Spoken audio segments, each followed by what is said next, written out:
Olha, é bem provável que a gente use um desses todos os dias e talvez nem se dê conta, sabe? Ele é basicamente a nossa primeira linha de defesa no mundo digital. Por isso, hoje, a gente vai mergulhar fundo e desvendar o que é, afinal, essa ferramenta de segurança tão essencial, o firewall. Bora entender como é que isso funciona? Então, para a gente começar a pensar nisso, a pergunta é simples, mas é fundamental. Quem é que está lá, de guarda, na porta de entrada do nosso mundo digital? Quem decide o que pode entrar e o que tem que ficar de fora? Pois é, a resposta para essa pergunta é justamente o firewall, essa é a função dele. Tecnicamente falando, ele é um dispositivo que fica de olho em todo o tráfego da rede, tanto que entra quanto que sai. A melhor analogia é pensar nele como um segurança, sabe? Ele está lá na porta, checando as credenciais de cada pacotinho de dado e decide se o pacote pode entrar ou não, tudo com base numa lista de regras que ele já tem. Ok, mas como é que ele faz isso na prática? Bom, o processo é bem direto, dividido em 3 passos. Primeiro, chega um pacote de dados querendo entrar ou sair da rede.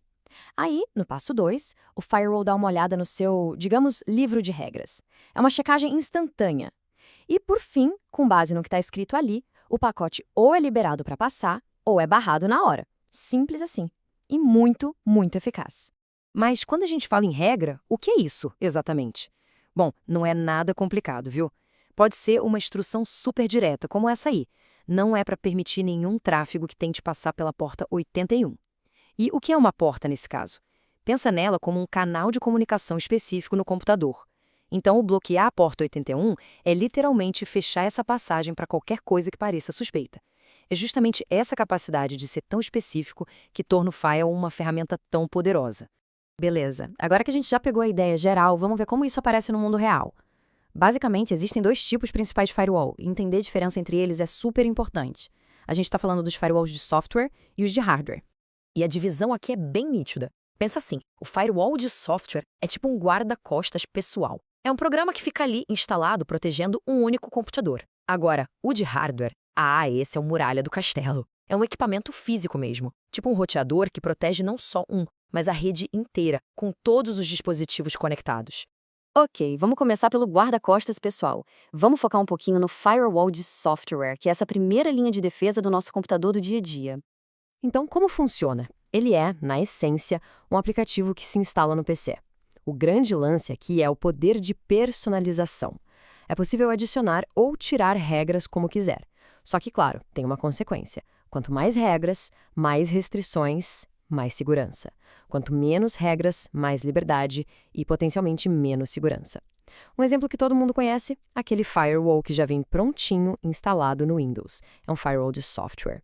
Isso nos leva a um ponto super importante, que essa frase resume perfeitamente. Quem está usando o computador tem total liberdade para configurar o firewall do jeito que achar melhor. Isso quer dizer que, com o firewall de software, o poder de decisão e, claro, a responsabilidade estão com a gente. Certo, agora vamos sair do guarda-costas e ir para a fortaleza. Com o firewall de hardware, a escala é outra. A gente está falando de proteger não um, mas vários dispositivos de uma vez só. Aqui, a gente está falando de um equipamento físico mesmo, uma caixa. A função dele é ser a grande barreira entre a rede local, pensa na rede de um escritório, e a internet lá fora. A configuração toda já vem dentro do próprio aparelho, o que torna a solução muito mais robusta, mais parruda, sabe?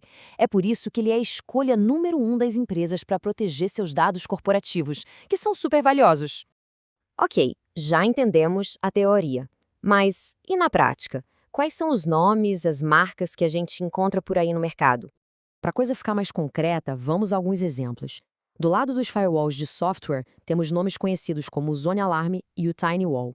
Agora, quando a gente fala de hardware, aí entram os gigantes do mercado, marcas como a WatchGuard e a Netgear, que fabricam aqueles equipamentos físicos de proteção de rede. Então, o ponto crucial aqui, a grande mensagem, é a seguinte: firewalls são os nossos porteiros digitais. E eles são essenciais, seja para um computador pessoal em casa ou para proteger a rede inteira de uma empresa. Não importa o tipo, software ou hardware, eles são a primeira e talvez a mais fundamental camada de defesa que a gente tem na segurança digital hoje em dia. E tudo isso, claro, nos joga uma pergunta lá para o futuro.